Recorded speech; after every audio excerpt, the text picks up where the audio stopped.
738. Yo quiero saludar muy afectuosamente la gentil concurrencia al estudio de un importante académico en materia económica de la Universidad Ecuatoriana de niveles más importantes, más trascendentes. No voy a dar nombres, pero es un académico muy bien construido, muy bien configurado en algunas importantes universidades de nuestra región latinoamericana y mundial. Se trata de Santiago Bucarán, a quien le saludamos muy cordialmente, y me permito contribuir con una llamada y una molestia, naturalmente, aparte de la llamada, que no es ninguna molestia para nosotros, con la ciudad de Lima, en donde se encuentra el presidente ejecutivo de una de las principales entidades bancarias de nuestro país. Es el señor licenciado don Antonio Acosta Espinosa, que tiene la gentileza de escucharnos en la capital peruana.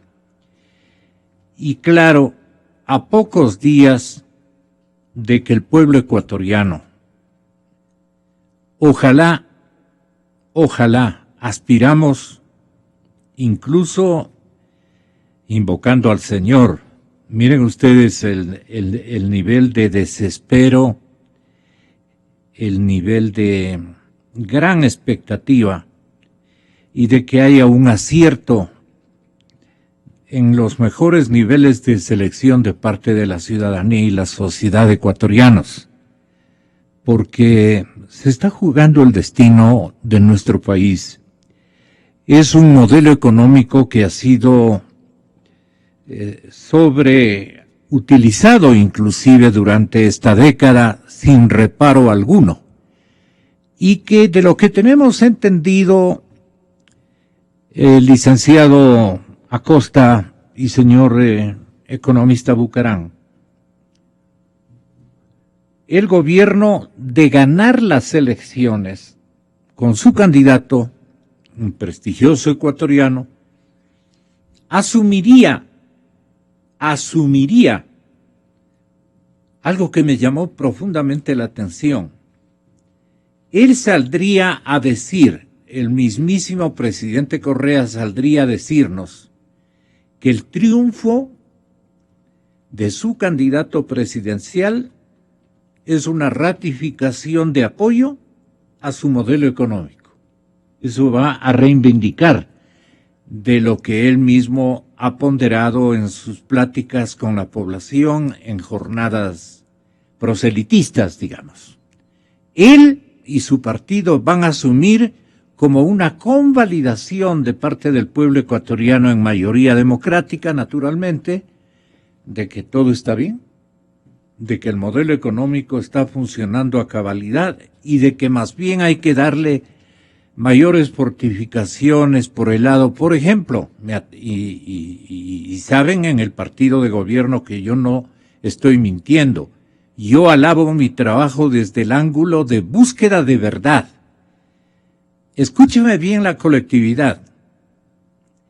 Ellos van a señalar que al haber sido ratificado este modelo económico, circunstancias o temas que han quedado en perspectiva de ser aprobados y que no lo han logrado por oposición de sectores estratégicos de la economía ecuatoriana, van a ser aplicados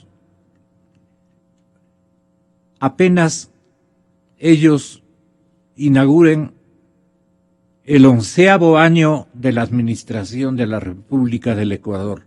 ¿A qué me refiero? Al dinero electrónico, por ejemplo. Y de eso es lo que yo quiero hablar con usted, señor economista. Pero recibamos un mensaje en una especie de vísperas de este comicio, un mensaje en lo posible objetivo. Necesariamente Antonio Acosta favorecerá con su recomendación, su discurso y obviamente su preocupación al sistema bancario, a la línea de comportamiento que la economía debe mantener o ratificar o rectificar, como quieran verlo y según las circunstancias. Pero yo me atrevo a pensar que lo que están soñando, lo que están pensando en el Palacio Nacional es algo bastante grave, porque el tal dinero electrónico, ¿qué produciría, señor presidente del Grupo Pichincha? ¿Qué produciría ustedes, los banqueros, los bancos, las instituciones financieras y bancarias se han opuesto a la vigencia de este instrumento del dinero electrónico? Aquí bien puede que el economista Bucaram sea partidario de ese instrumento, de esa herramienta, digamos, que modifique las relaciones económicas financieras entre ecuatorianos. Es obvio pensar, don Antonio, que si es que dejamos usar, si permitimos el uso con el voto, porque esa es la consecuencia que vendría, el uso del dinero electrónico, ¿por qué sacudiría la estabilidad de la dolarización o la permanencia de la dolarización en el sistema monetario ecuatoriano? Yo no estoy inventando ni actuando de mala fe. Ustedes saben que un uso del dinero electrónico le llevaría al gobierno a crear un ámbito de solución a sus problemas de liquidez, porque pondría solamente en las computadoras parámetros monetarios de circulante, de propiedad, de medios de pago de parte del gobierno, y eso haría que a la vuelta de algunos meses la situación se tornaría una economía sin cash, una economía, digamos, abandonada a la suerte de una referencia en las computadoras de todas las empresas, y no en una liquidez o en un realismo monetario, que es lo que siempre reclama cualquier modelo macroeconómico. Si yo me estoy expresando de esta manera, y lo hago con angustia, porque estoy preanunciando peligros contra la dolarización si esta es la decisión del régimen. Entonces comencemos por algo. ¿Por qué se han opuesto los banqueros a la vigencia de este sistema el sistema que estoy aludiendo, ¿no es cierto? El dinero electrónico. Este sistema es dañino. A la vuelta de la esquina habrían consecuencias nefastas. ¿Pero por qué? Vamos dando razones, porque este momento hay que hablar con la verdad, mucho más que antes. Tenga la bondad, don Antonio Acosta Espinosa, desde Lima. Mucho gusto, Gonzalo. Un buen día para usted, para el economista Bucaram y para toda la ciudadanía que nos escucha. El sistema monetario que ha implementado el Ecuador desde hace ya 18 años atrás, que es el de la dolarización, ha demostrado fehacientemente todas sus virtudes, todos los beneficios y también todas las inflexibilidades que presenta. Ha permitido enorme estabilidad económica a todos y cada uno de los ecuatorianos. Los ecuatorianos hemos aprendido el beneficio de contar en nuestro bolsillo con una moneda que tiene un peso y un respaldo permanente, que no ha sido devaluada, que no ha sido diluida por ninguno de los acontecimientos políticos que hubieran ocurrido durante todos estos largos años en nuestro país. Consecuentemente, es una moneda que se ha constituido en parte consustancial de la vida de los ecuatorianos porque les ha dado una verdadera garantía de estabilidad y de tranquilidad. Si son muchos o si son pocos los dólares que tenemos, eso es una circunstancia distinta, pero aquellos dólares que están en nuestro bolsillo, todos sabemos muy bien lo que significan, lo que representan y la fuerza que tienen. En consecuencia, el pueblo ecuatoriano no estará dispuesto nunca a cambiar esa moneda por cualquier otra moneda que suponga una inestabilidad en el valor que uno posee en sus ahorros y en su bolsillo. Esa es una premisa fundamental y pobre de aquel ciudadano, autoridad que pretenda cambiar ese esquema. Primero, porque generaría un colapso financiero que haría estallar a todo el sistema bancario y financiero del país en cuestión de pocas horas. Y segundo, porque sería cavar su propia tumba. La gente no aceptaría nunca que le congelen sus dólares para cambiarle por cualquier otra moneda, por más bien presentada que estuviera y por más bien socializada que fuere. Entonces, el país, a pesar de sus terribles avatares políticos, creo que sí puede vivir tranquilo sabiendo que cuenta con una moneda que más allá de cualquier consideración y de cualquier desaveniencia política, siempre es un respaldo y una garantía. ¿Por qué no tiene garantías precisamente el uso de este instrumento de dinero electrónico?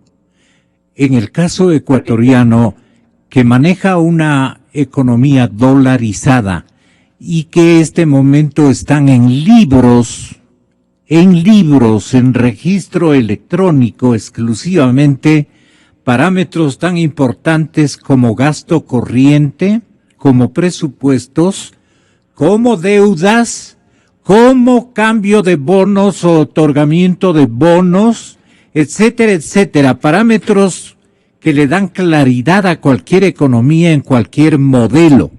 Pero en este modelo, si no se trata de un país potentado económicamente, con reservas suficientes, con medios de pago adecuados y no simbólicos, esto es muy importante, te cobraría un extraordinario peligro, digamos, el hecho de que a usted le digan, el Banco del Pichincha le diga, usted tiene tanto, pero en dinero electrónico. ¿Y yo qué hago con el dinero electrónico? Intercambie, busque un cliente, busque un proveedor o pague con dinero electrónico. Es que no me...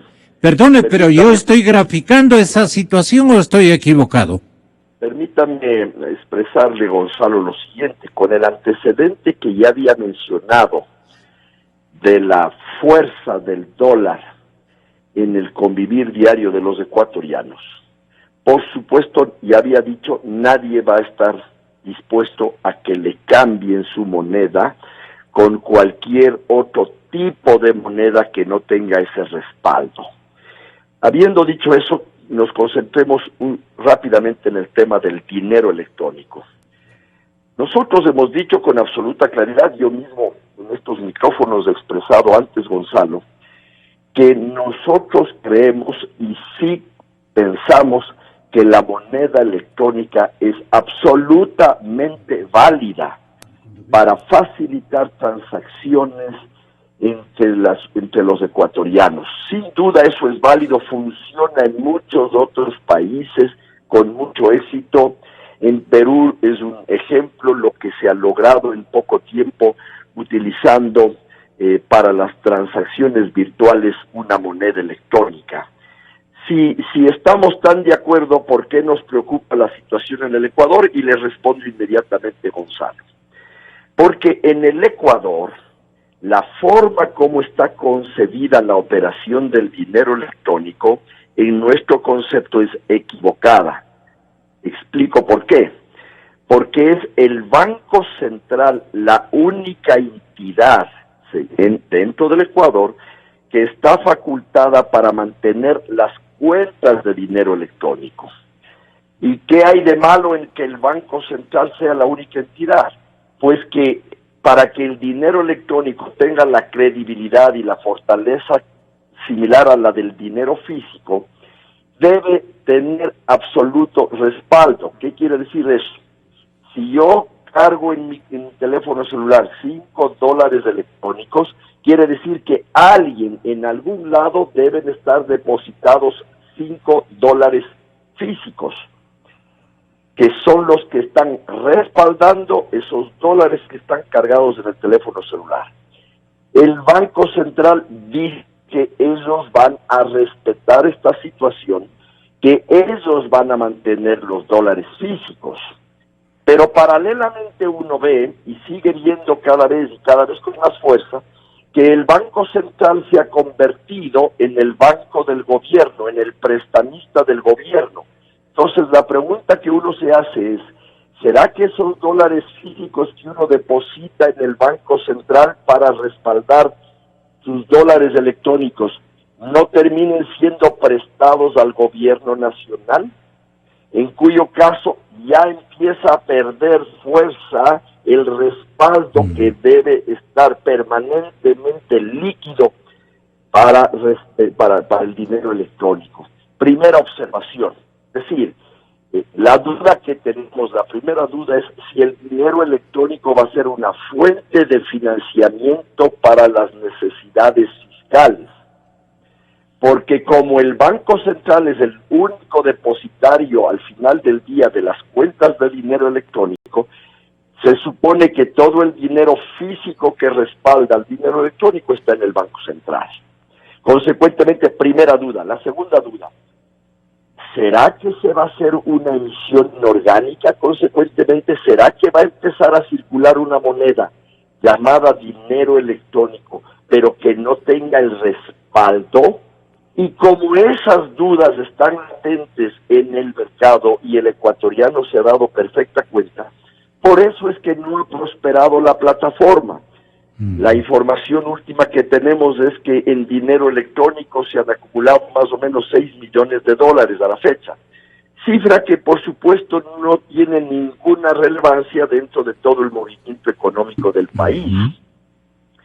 La propuesta que nosotros habíamos hecho mucho antes de que el Banco Central tomara la iniciativa y la obligación de hacer solo ellos y de impedirnos hacer a los privados, era hacer algo similar a lo que ocurre en otras partes, que cada banco privado maneje las cuentas del dinero electrónico, manteniendo en sus balances una cuenta que claramente pueda ser vista por toda la ciudadanía y particularmente por las autoridades, en donde está depositado el dinero físico que respalda el dinero electrónico que los clientes de ese banco estén transando o estén utilizando.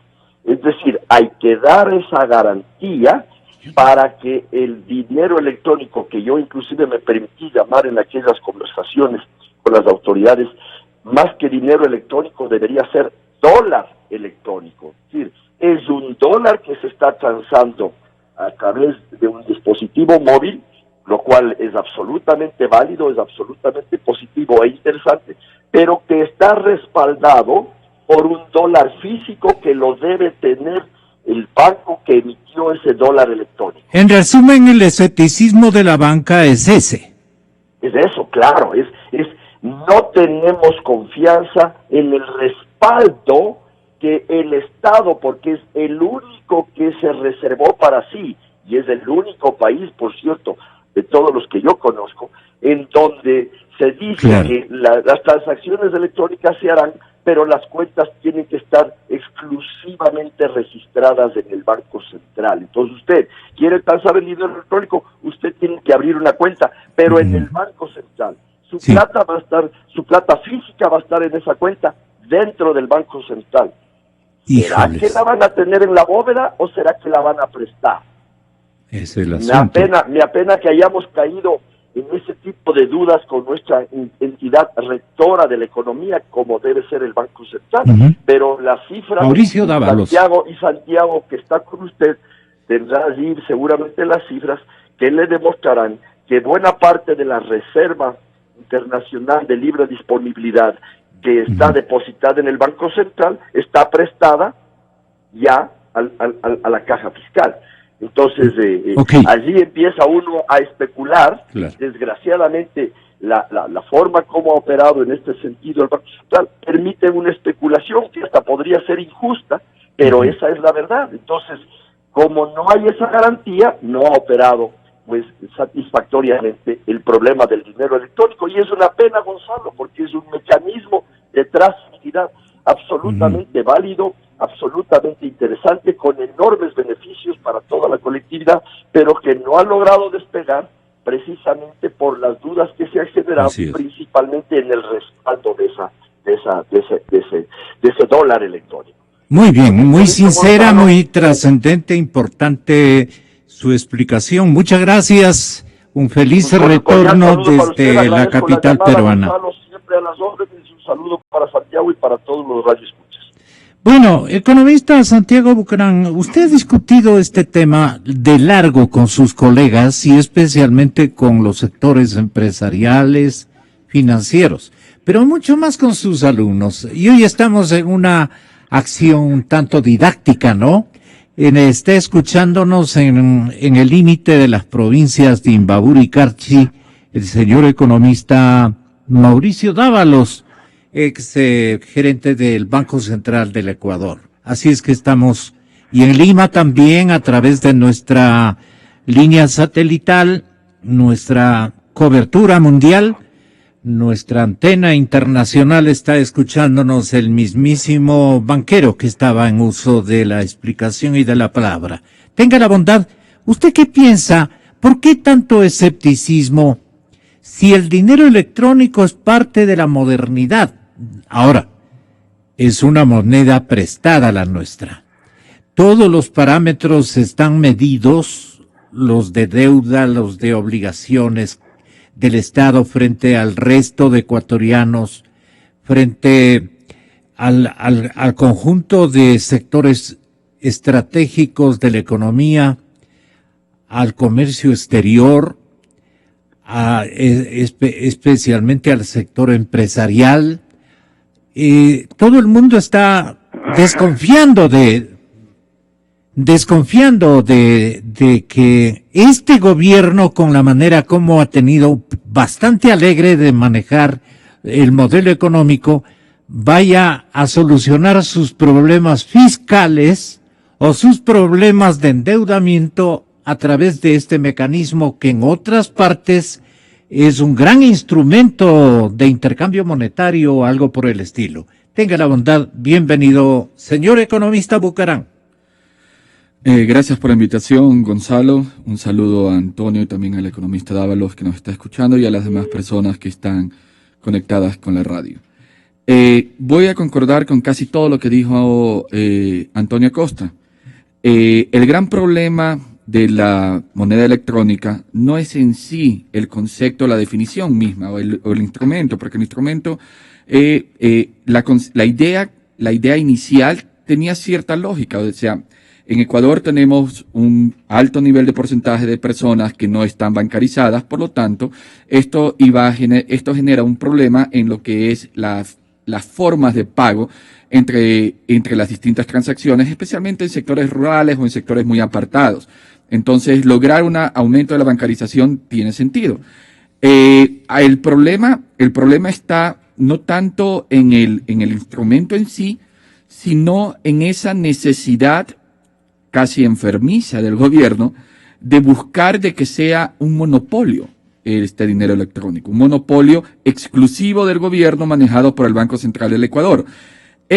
¿Por qué colige usted que ese sería, digamos, la estrategia gubernamental por la situación en que se debaten sus parámetros de administración monetaria? Es que justamente eso es lo que genera problemas de desconfianza, porque uno se pone a pensar, viendo lo que sucede en otras partes del mundo. En otras partes del mundo, el dinero electrónico o medios de pago electrónicos, no solamente que no son manejados como monopolio por parte del Estado, sino que incluso la libertad de manejo de este tipo de medios electrónicos se van más allá de las entidades financieras.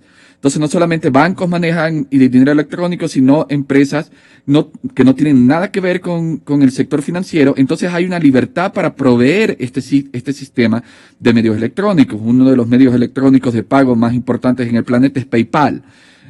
No está relacionada con ninguna institución financiera. Walmart, que es un grande en lo que es una empresa gigante en lo que es venta por minorista, que no es una empresa financiera, también ingresa a lo que es dinero electrónico. Dinero electrónico en el sentido de Quick Pay o en sentido de tarjetas prepagadas, etcétera. Entonces, luego entran los bancos, entra Chase, entra Bank of America, solamente para dar un ejemplo de Estados Unidos, pero no hay que irnos tan lejos. En Nicaragua lo maneja justamente, varios bancos están manejando y promoviendo el dinero electrónico. No es monopolio del gobierno. Entonces, si el argumento del gobierno era promover el dinero electrónico para aumentar la velocidad del dinero, la pregunta es, si es que quieres aumentar la velocidad del dinero, ¿por qué lo conviertes en un monopolio? ¿Por qué no dejas que varias instituciones ofrezcan su dinero electrónico, compitan de una manera libre y que el dinero comience a moverse como ellos esperan a una velocidad mucho más alta, que era lo que ellos decían? En el momento de que lo establecen como un monopolio, van en contra de la misma naturaleza o del mismo espíritu que ellos habían invocado, lo cual uno se pone a pensar, entonces, ¿cuál es tu objetivo? ¿Qué es lo que realmente quieres hacer con el dinero electrónico? Entonces ahí comienza la desconfianza, porque las monedas, al final del día, todas las monedas, incluso el dólar, depende de la confianza que se tenga en quien lo emite. Y las personas... Y el respaldo. De hecho, la confianza... El que emite, pero la confianza, si yo firmo un cheque sin fondos en mi cuenta y sale impagable, van a desconfiar de mi instrumento de intercambio monetario. Claro, ¿verdad? en el respaldo, ¿Es más o menos lo mismo? En el respaldo, pero incluso no en el respaldo presente, sino en el respaldo futuro y la capacidad de pago. Porque, digamos, si a ustedes le vienen y le dicen, yo le doy un cheque, pero no lo cobres hasta después de un mes, que ahí va a tener fondos, usted va a aceptar eso siempre y cuando confíe en la persona. Entonces llega el mes, lo cobra y tiene el pago que le habían prometido. Entonces es algo muy similar. Muchas veces el pago no está ahí, pero debe de haber la confianza de que cuando usted lo requiera, sí va a estar el pago. Entonces, el respaldo es una parte importante, pero más importante es la confianza de que va a poder ser pagado. ¿Ok? Y el banco, y al día de hoy, no hay confianza primero por esta confusión entre el espíritu del instrumento y las acciones que ha tomado el gobierno. El gobierno siempre ha atacado a la gente del sistema financiero, ha atacado a los analistas de que nosotros hemos disminuido o hemos debilitado al dinero electrónico, lo cual es totalmente mentira, porque quienes han debilitado el dinero electrónico son el mismo gobierno con sus acciones y con todas estas actitudes que generan desconfianza en el pueblo ecuatoriano. Permítame preguntarle, ¿por qué el escepticismo, señor economista Mauricio Dávalos, por qué el escepticismo, importantísimo escepticismo, que pasa a una categoría de absoluta desconfianza al socialismo del siglo XXI si maneja el dinero electrónico en las actuales circunstancias de las cuentas nacionales? Muy endeudado, tremendamente necesitado de dinero para su gasto corriente, etcétera, etcétera. Esa es la parte que genera, digamos, este escepticismo de los actores económicos de la sociedad. Tenga la bondad. Mauricio, buenos días. Muy buenos días, Gonzalo, nuevamente.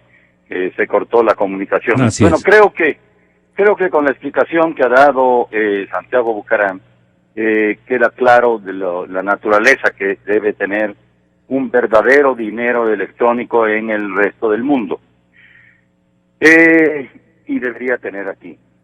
Sin embargo, ¿qué es lo que pasó cuando el gobierno estableció el dinero electrónico aquí? Desde el acto por el cual se creó la posibilidad de la circulación de dinero electrónico, se dijo que se va a establecer 160 millones de dólares en el Banco Central como respaldo. En el momento en que yo oí eso, simplemente dije, esto no es lo que quiere decir el dinero electrónico, que simplemente es que usted pone su plata y después la hace, realiza pagos o recibe pagos también electrónicamente, sino que claramente estaba la intención de emitir dinero electrónico. Por eso ponían ese respaldo. Caso contrario, no habría habido ningún sentido en poner esa especie de reserva de 160 millones, pero que creo que eso no existe, así como no existe nada en el resto de reserva monetaria internacional. Entonces, ¿qué es lo que pasa? La gente no tiene confianza. La gente no tiene confianza porque están seguros de que esa va a ser una de las formas como poco a poco va a irse desplazando a la circulación del billete dólar. Ahora, mire, O sea, es una tentación para volver a la moneda nacional. mire, Más que tentación, agravaría la situación de la dolarización, desequilibraría a la dolarización el mal uso del dinero electrónico por parte del gobierno, y entonces a la fuerza nos llevarían a la moneda nacional o algo por el estilo, con todas las limitaciones Gonzalo, en esto hay que ser muy objetivos. por eso. Si el gobierno eventualmente en los próximos meses, porque no es que va a tomar demasiado tiempo, la situación financiera del gobierno es de tal naturaleza que la tentación de, por ejemplo, pagar a los proveedores, como están comenzando ya a hacer con jubilados y con el pago de, mejor dicho, de retiros para jubilación, Exactamente. etcétera. En el momento en el que comience a ampliarse eso, y por ejemplo se pague a los empleados públicos Con bonos. una parte o todo con dinero electrónico, a los contratistas del Estado una parte Claro. o todo con dinero electrónico, automáticamente ese dinero electrónico comienza a tener que circular, y los comercios que se han resistido ahora en abrir cuentas en dinero electrónico se verán obligados porque será para vender. ¿Qué es lo que va a pasar esto? Si es que eso se da, el dinero electrónico versus el billete dólar va a comenzar a tener un precio distinto. ¿Por qué? Por la confianza justamente, o mejor dicho, la desconfianza que la gente va a tener en que efectivamente cuando quiera cambiar un dinero electrónico por un billete de dólar, probablemente va a tener dificultad. Eso, mire, no es por nada, pero Joseph Stiglitz, el premio Nobel de Economía del 2001, acaba de sacar en estos últimos meses su último libro, que se llama El Euro, y cómo el euro va a destruir la moneda es decir, la economía de la eurozona. Y en ese libro, él recomienda, entre otras recetas, precisamente, por ejemplo, para Grecia, pone como un ejemplo Grecia, y es de quien más se preocupa, la emisión de dinero electrónico para salir del euro de una manera no tan traumática como es la emisión de una nueva moneda. De tal manera que esto no, o sea, me sorprendió es un riesgo ver que Joseph Stiglitz está recomendando eso, pero como Santiago Bucarán mismo en un programa en el que estuvimos juntos ahí en su radio, mencionó sobre un paper de Rafael Correa del año 2004, él precisamente ya decía esto. Pero mire, esto... Perdona, ¿qué decía Correa en el 2004? Precisamente daba la receta íntegra para salir de ordenadamente, decía él, claro, de la dolarización. Eso tengo en mi archivo yo. Santiago Bucarán lo claro, dijo en la radio estábamos juntos así es. El año pasado. Entonces, mire, pero el problema fundamental está en qué es lo que está pasando con la economía real. Todos nos preocupamos y con toda razón de lo que sucede con los indicadores financieros, porque cada uno es peor que otro en la economía ecuatoriana. Pero lo más grave es qué es lo que pasa en la economía real. La economía real es cada vez menos competitiva, porque todas las medidas tributarias, laborales, comerciales, etcétera, que ha tomado o ha dejado de tomar el gobierno en estos últimos años desde el año 2008, verdaderamente han llevado a una falta de competitividad absoluta de la producción ecuatoriana. Por eso vemos que las exportaciones no petroleras cada día tienen más dificultad de colocarse en el exterior, porque es una producción excesivamente cara, que paga aranceles en todas partes, mientras los competidores nuestros no pagan aranceles, claro, y tienen producciones mucho más baratas. Entonces, de eso es lo que se trata precisamente, porque todas las normas que se han dictado inhiben la inversión, y al inhibir la inversión se inhibe la producción y se inhibe el empleo. No obstante, el señor presidente de la República ayer ha manifestado que va a entregar una economía en crecimiento totalmente estabilizada, sin grandes desequilibrios. Entonces yo el 24 de mayo entregaré una economía en crecimiento y estabilizada.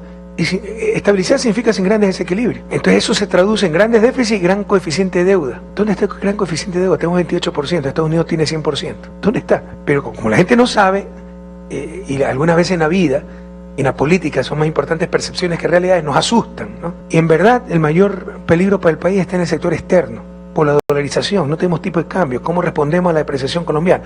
Pero como eso va contra su ideología, porque están a favor del libre comercio, el sálvese quien pueda, no dicen del desequilibrio externo, sino el desequilibrio fiscal, porque es el fundamentalismo neoliberal, gasto público.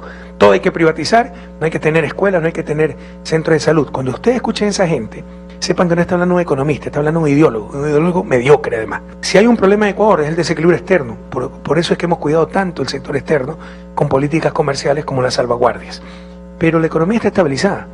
Ya en el sector externo tenemos superávit. El primer semestre tuvimos superávit en el 2016. O sea, nos quieren asustar con la palabra déficit. Casi todo país en vías de desarrollo tiene déficit fiscal, porque tiene que endeudarse para hacer las obras que a la vez le dan más productividad. Por ejemplo, las hidroeléctricas no están ahorrando más de 1.000 millones anuales. Estamos exportando energía. En todo caso, es un déficit más que razonable. El déficit externo, me parece que en cuenta corriente tenemos déficit externo todavía, pero en balanza comercial se lo corrigió, pero está controlado. O sea, no hay grandes desequilibrios en la macroeconomía, no tenemos desequilibrio fiscal, desequilibrio externo, no tenemos grandes imbalances monetarios. Hay buenas reservas, tenemos muchas más reservas que inicio del gobierno, tenemos casi 5.000 millones en reservas. Esto es verdad. A ver, bien que dice usted así. Mire, aquel país que está describiendo el presidente es un país que no es imaginario, ¿no? pero en parte, o sea, él fue el que en la campaña del 2006 insistió en que decir medias verdades y medias mentiras es decir mentiras completas. ¿Qué es lo que pasa? Sí, efectivamente, ha logrado nivelar el sector externo, pero ¿a través de qué? No de incrementar las exportaciones, sino de matar las importaciones. Pero parte de esas importaciones son materias primas, bienes intermedios y bienes de capital que se usan para la producción ecuatoriana. Sí. Entonces, ¿qué es lo que hizo? Eso no es cuidar el déficit externo. Eso es precisamente más, porque es encarecerlo y por lo tanto menos competitivo. Sí, se nos dañó la señal un poquito. A ver si busca luz, por decirlo de alguna manera. Allí, adelante, para terminar. Mire, cuando habla de 5,000 millones de reservas, las reservas por definición tienen que ser líquidas, pero si es que tiene 5,000 millones de reservas en papeles del Estado, exactamente, eso no sirve para nada. Exactamente. No tenemos reservas. Eso es lo que, o sea, eso es lo que se le ha reclamado siempre. ¿Por qué no guardó, no construyó o conservó por lo menos una bolsa de reservas? Él las destruyó, se las gastó. O por lo menos que respete la Reserva Monetaria Internacional y no eche mano para financiar el déficit fiscal y entregar al Banco Central simplemente papeles del Estado que no sirven. ¿Y cómo puede un economista comparar la situación de los Estados Unidos en cuanto a deuda con respecto a la situación nuestra, por Dios? Los Estados Unidos son poseedores de una moneda que es la moneda de reserva del... Entonces ellos pueden darse el lujo de endeudarse, emitir dólares, etcétera. ¿Por qué? Porque son la economía más fuerte del mundo. Es la moneda que sirve de reserva para el resto del mundo. En el caso nuestro, ¿cómo puede alguien ser capaz de comparar? Y ahí sí, no habló un economista definitivamente. Habló un político. Comparar la situación del Ecuador, que llega ya prácticamente al 50% del PIB en deuda, si es que contabilizamos bien las deudas, versus decir que Estados Unidos tiene 5%, pero por favor. Claro, vamos escuchando al académico Santiago Bucarán. Señor economista, tenga la bondad. Mauricio, muchas gracias, muy amable, un abrazo. Usted, mi querido Gonzalo. Completamente de acuerdo con Mauricio, y justamente hace un momento me reía de las declaraciones del presidente Correa.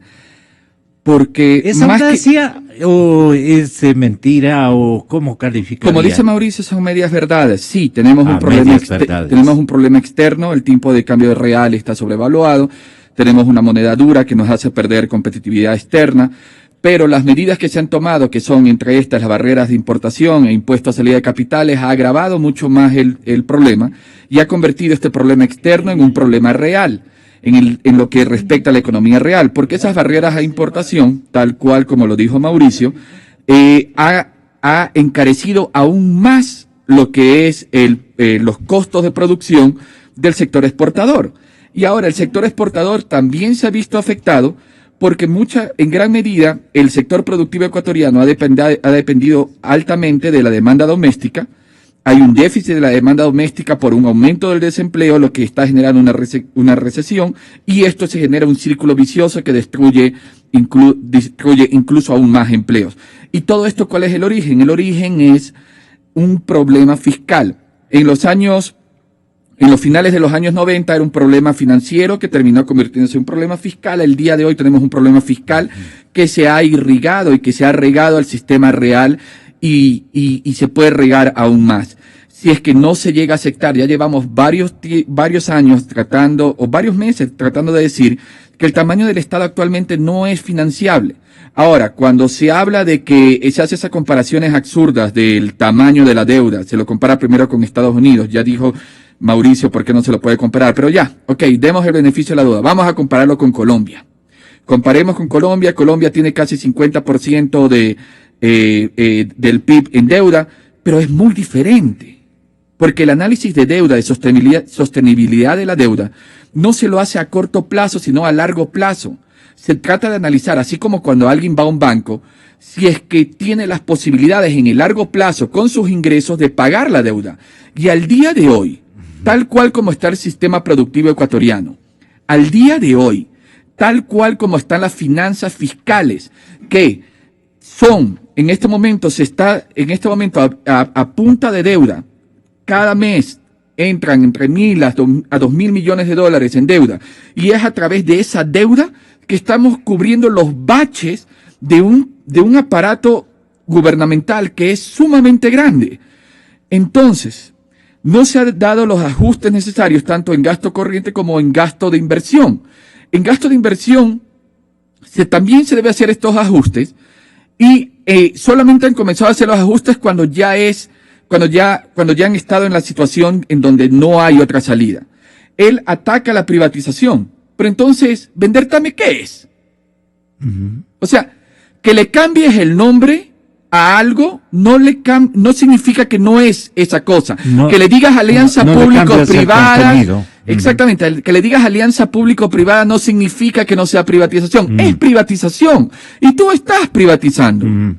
O sea, no le vayas a cambiar el nombre. No estamos en la novela de 1984 de George Orwell, en donde el gran hermano cambiaba la definición de las palabras y cambiaba las palabras para que las personas queden subyugadas ante el poder autoritario. No, eso es totalmente falso. Estamos en un proceso de privatización porque es necesario. Y él lo está haciendo. Están privatizando empresas porque es necesario, porque ya el tamaño del aparato fiscal no es sostenible. Ahora, a mí lo que me preocupa es que era de esperarse, el candidato Lenín Moreno no va a hablar de estos temas. Pero a mí me preocupa que el candidato Lasso tampoco hable. A mí me preocupa que el candidato Lasso nos esté pintando un país de maravilla si es que él sale elegido, cuando no es así. A Lasso continuamente lo comparan con Macri, pero Lasso no es Macri. ¿Sabe por qué? Porque Macri fue honesto. Macri fue honesto al decir que... Yo voy a entrar con con la visión de realismo que tengo de cómo está la economía argentina. Yo voy a entrar con estas políticas públicas, con estas políticas incluso fiscales, y eso es lo que cumplió. Exactamente. Y en Ecuador vamos a tener que pasar la misma situación.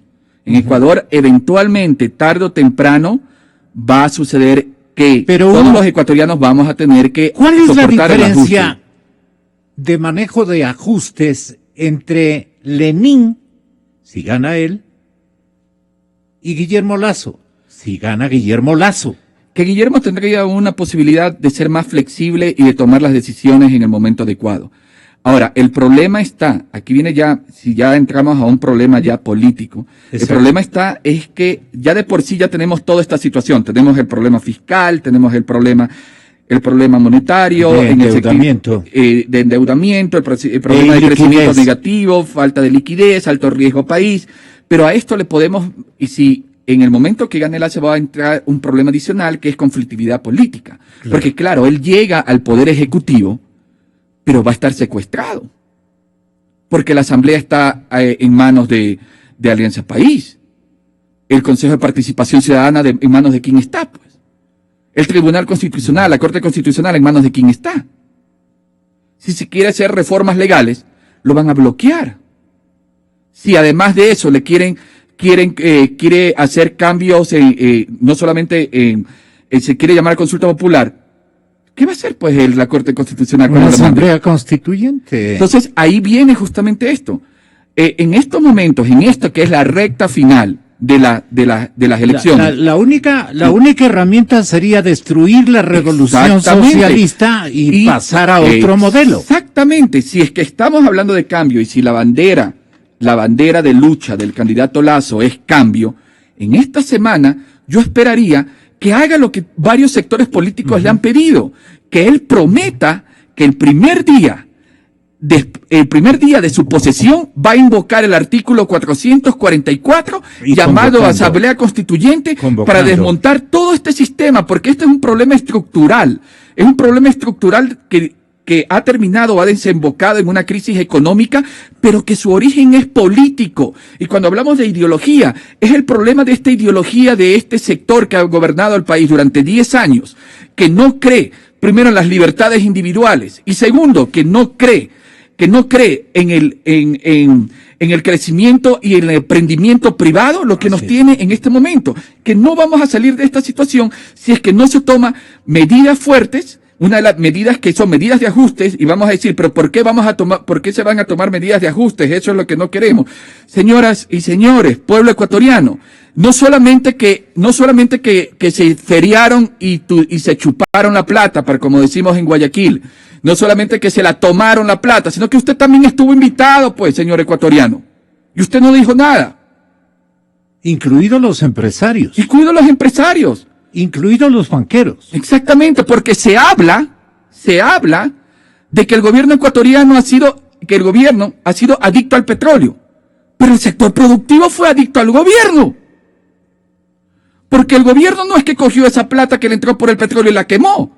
A algún lado fue. ¿Y a dónde fue? Fue al sector productivo, que se hizo adicto al gobierno, que creció hacia adentro, que se hizo altamente dependiente de la demanda interna, y ahorita estamos en un círculo vicioso del cual no podemos salir hasta que tomemos una decisión fuerte. Y Lasso ya debe de alguna manera de salirse. Yo sé, a él han dicho, si es que dices la verdad, no ganas las elecciones. Pero el problema no es ganar las elecciones, es mantenerse en el poder y desbaratar todo este sistema. Y este sistema solamente se desbarata con el artículo 444 en el primer día, llamando a Asamblea Constituyente y refundando realmente este país. Pero sí, sin necesidad de que haya, digamos, un asomo de iniciativas de parte de Lasso, de ajustes macabros, complejos, le inventan y están en una campaña sucia diciendo que va a ser esto, que va a ser el otro, que va a ser que va a irrogar daños irreparables a la economía popular, especialmente. Entonces los adversarios son terribles. Claro, pero es que entonces ahí viene. ¿Por qué quieren quedarse economista? Aunque es una connotación política, mi interrogante tiene una connotación política. ¿Por qué quiere quedarse el socialismo? Porque el poder es la droga más fantástica que hay en el mundo. El poder te lleva a un éxtasis más que el sexo. ¿Qué quieres que te diga? O sea, es poder, es el tener y el manejar. Santiago lo entiende incluso desde niño, porque vio en su familia, digamos, lo que es el poder. El poder embriaga, y mucho más si una persona no está lista para eso, mucho más si una persona ha tenido problemas, ha tenido ciertos, no se ha sentido bien con la sociedad, para decirlo de alguna manera. Yeah. Entonces, pero ahí viene entonces otro problema. El problema entonces es de la sociedad, pues. La sociedad no acepta su irresponsabilidad. La sociedad no acepta que fue cómplice durante estos 10 años de este sistema. Porque una cosa que es importante, la sociedad no es como el gobierno no es como el guardia de un edificio que me lo cambian cada semana y yo no sé por qué me lo cambian. Y que de pronto me aparece así un presidente de la nada y yo, y me lo cambiaron. No, al gobierno se lo puso con votos. Hay que hablar claro. El gobierno que está ahí, por más que lo llamen dictatorial o autoritario, fue puesto con votos de forma democrática, lo cual significa que hay un problema con nuestra sociedad que no entiende qué es lo que está pasando. Hay un problema grave. Y es lo que pasa en Argentina. Le echan la culpa a Macri por todos los problemas, cuando realmente Macri está poniendo la casa en orden después de todo el desbarajuste que dejaron los Kirchner. No hay esa relación de causalidad. Tendría que ser más o causa menos y el efecto. papel de Lazo, ¿no? Exactamente. Y no solamente poner la casa en orden. Poner la casa en orden no solamente en la parte económica, sino en la parte de instituciones. Claro. Y hacerle entender al pueblo que esto va a doler. Hacerle entender al pueblo que ya no se les puede vender más fantasías. Los chinos no nos van a seguir prestando de aquí hasta el infinito sin que en algún momento nos decidan, ellos pidan que le paguemos. Porque hemos vivido con deuda. Estos meses a punta de deuda hemos vivido. Pero hasta ayer. Hasta ayer, claro. Hasta ayer. Entonces el pueblo ecuatoriano debe también reflexionar y decir y hacer un mea culpa. O sea, hasta el 24 de mayo, si estamos en 7,000, 8,000, 9,000, fácil podemos llegar a 12,000 millones, el endeudamiento de última instancia. Exactamente, o sea, tenemos un endeudamiento no solamente de deuda externa, deuda interna, tenemos una situación de deuda eso que no está está vigente el modelo clara. de ellos. No está vigente el modelo que instauraría Lazo. Y claro, y el problema es que están esperando. Entonces es el modelo, están es el esperando modelo que la gente ignorante digamos, del asunto, no es una frase ofensiva, ignora las circunstancias del modelo, lo que ha ocasionado, lo comprueba en desocupación, especialmente en desocupación, en falta de poder adquisitivo, una economía muy cara, ya no le alcanza para nada, y sin embargo, va a votar por ese modelo. Exactamente, porque al final del día, o sea, no hablemos de temas macroeconómicos, hablemos del tema del día a día. El sueldo no alcanza, hay desempleo, hay problemas sumamente graves. El emprendimiento, las empresas pequeñas y medianas quiebran, ya no duran ni un año, duran meses. Entonces tenemos un problema que ya es palpable. Muchas personas ya se comienzan a dar cuenta, pero el problema está en que tenemos un gobierno que ha tomado, no solamente ha manejado el sistema, el aparato económico, sino que también es dueño de los medios de comunicación. Y si usted es dueño de los medios de comunicación, es dueño de todos. Y eso no es nuevo. Eso lo hacían también en los 90. Ahorita estamos con otro dueño de la hacienda, pero seguimos como una hacienda. Entonces, si Lazo quiere llegar a ser presidente, debe hacer entender en esta semana a la gente que esto es responsabilidad de todos y que hay que salir y todos debemos empujar y asumir las consecuencias de lo que nosotros permitimos durante 10 años. Debe prometer que va a haber un cambio no solamente económico. Cuidado, cometas ese error, vas a perder las elecciones.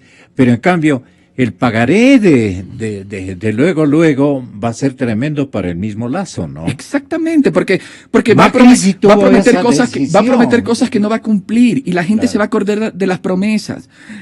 El 1.000.000 de empleos no se va a poder cumplir. No se va a poder cumplir. No puedes prometer eso. No puedes parecerte a tu enemigo. No puedes ser un populista. No puedes ser un demagogo. Aunque las verdades duelan, hay que decirlas en la cara. Lazo, creo yo, entre los dos candidatos, el que más atrae inversión. Claro.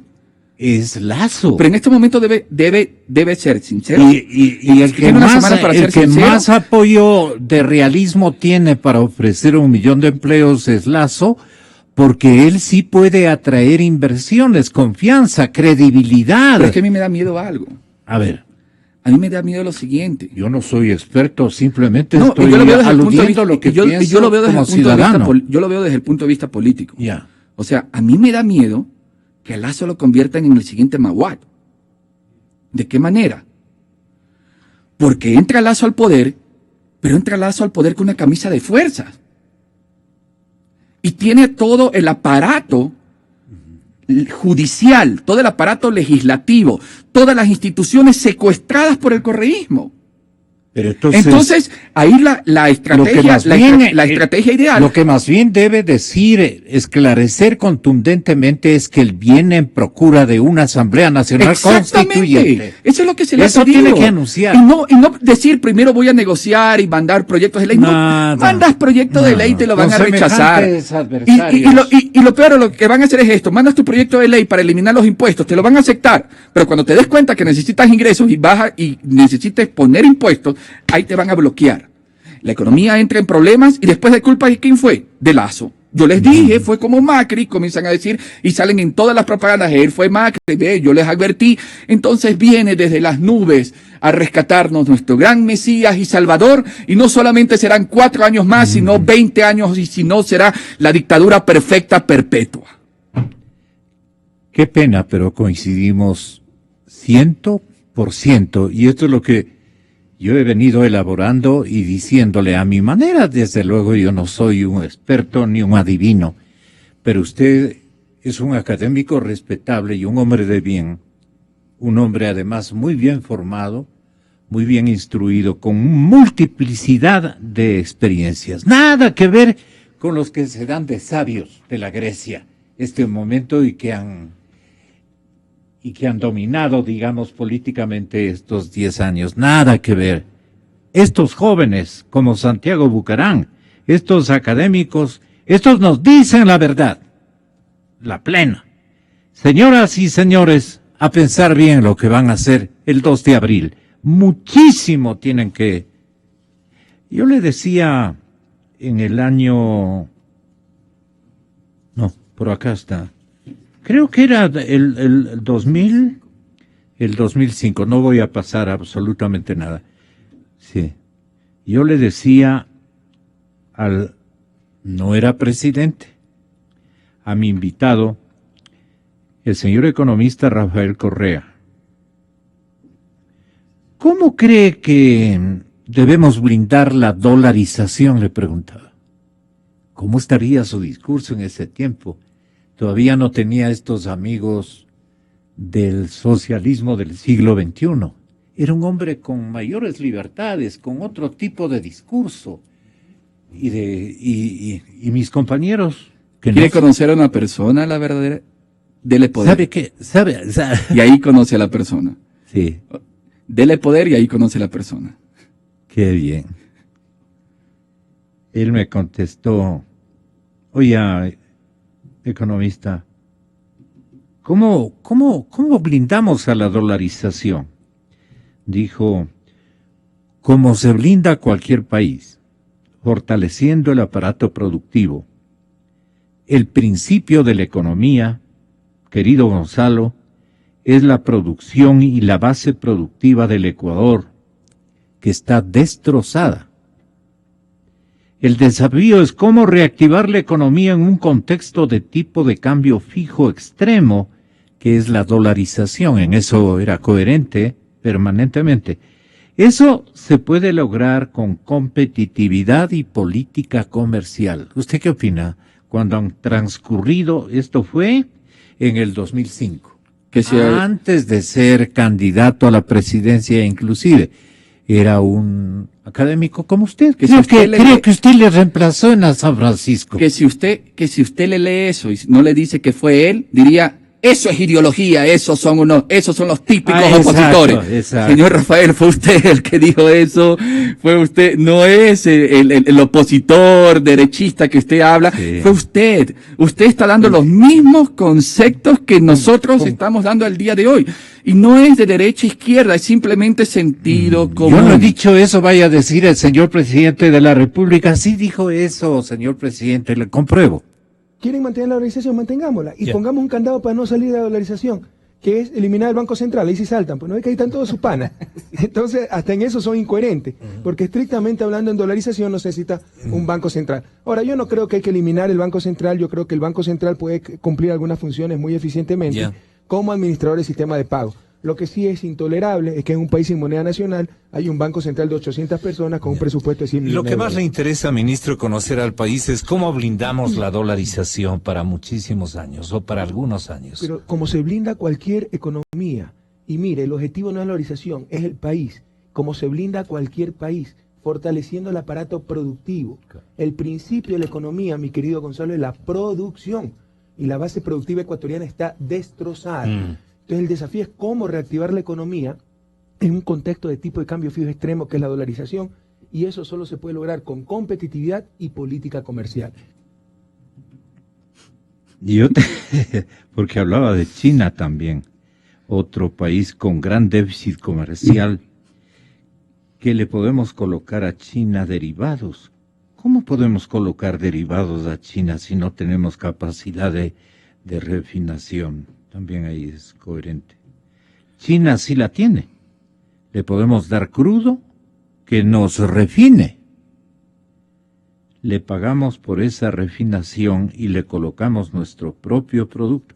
Él era, ahora recuerdo, ministro de Finanzas del presidente Palacio, que fue un periodo cortito, pero dijo cosas muy importantes con otro pensamiento súper distinto. Una cosa es con guitarra y otra con violín, o como usted quiera. Una cosa es con violín, otra cosa es con guitarra. Llamó al Banco Central, Banco de Reserva. Sí. Impresionante.